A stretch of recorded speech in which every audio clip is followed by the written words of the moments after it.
I always thought my fascination with the hidden corners of the internet was harmless, an innocent curiosity. That was until the night I stumbled upon a forum deep within the dark web that would forever change my perception of reality. It began like any other evening with a cup of stale coffee and the glow of my computer screen, bathing my room in a sickly light. The deeper I dove, the more the whispers of the dark web beckoned, promising secrets just beyond my grasp. I found it buried beneath layers of encryption, a forum with no name, just a symbol that felt unsettlingly familiar. Hesitantly, I entered. The posts were cryptic, a mixture of codes and chilling confessions. Users spoke in riddles, discussing topics that made my skin crawl. From forbidden knowledge to the trade of nightmares. Drawn in by a morbid sense of intrigue, I decided to interact. I posed a question about the nature of the forum. The response was almost instantaneous, a private message that read, "Some doors are best left closed." I should have heeded the warning, but instead I pressed further, asking for clarity. The next message was a string of numbers and letters, a code or perhaps a key. Driven by an impulse I didn't understand, but I copied the sequence. That's when things began to unravel. My computer glitched, text scrambling across my screen, images flickering in and out of existence, faces and places I couldn't comprehend. And then, silence. The screen went black, and a new message appeared. "You are now part of the tale." In the days that followed, my reality distorted. I received cryptic emails, parcels with no return address containing archaic symbols, and drives filled with data that hinted at a world beneath our world. From that moment, the air around me felt charged, heavy with the sensation of unseen eyes tracking my every move. The first sign was small, almost laughable. A flicker of my living room light, a static whisper from my speakers when they were supposed to be silent. I dismissed these occurrences as technical glitches, the byproducts of a tired mind. But the digital realm wasn't the only place that felt tainted. It was as if my interaction with the forum had invited something into my home. My nights were restless, filled with the sensation of someone or something just outside my field of vision.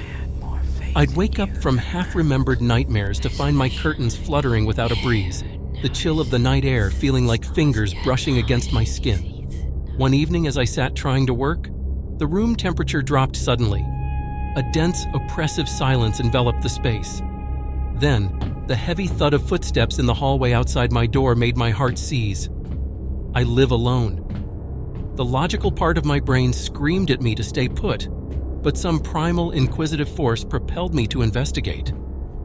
The hallway was empty, the light from my room spilling out onto the hardwood floor, casting long shadows that seemed to twitch in the corner of my eye. I chalked it up to the exhaustion and paranoia that had been my constant companions since that night on the dark web. Yet, when I turned to return to my room, I caught a glimpse of a figure in the reflection of the mirror at the end of the hall. Just a flicker of movement, as if someone had ducked out of sight. When I spun around, nothing was there. My online interactions became punctuated with anomalies.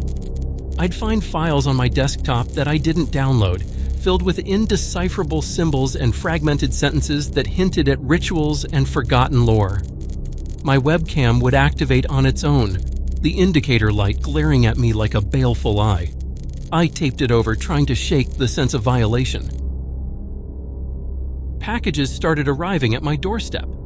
The first was a weathered notebook filled with rambling text in a language I didn't recognize, accompanied by disturbing, meticulously drawn images of eyes, each paired with a name.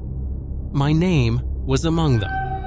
Another parcel contained an old-fashioned key, heavy and ornate, with no explanation, no note. The final straw came when I returned home one evening to find my furniture rearranged. Nothing was missing, no signs of a break-in, but everything was subtly off. It was a message, a clear indication that my privacy had been breached. I had become a character in a perverse narrative, a story unfolding with each unsettling event. My life was no longer my own. It had become intertwined with the cryptic existence of the forum's other denizens, their watchful gaze a constant presence. The dread of what might come next was suffocating, a psychological noose that tightened with each inexplicable occurrence.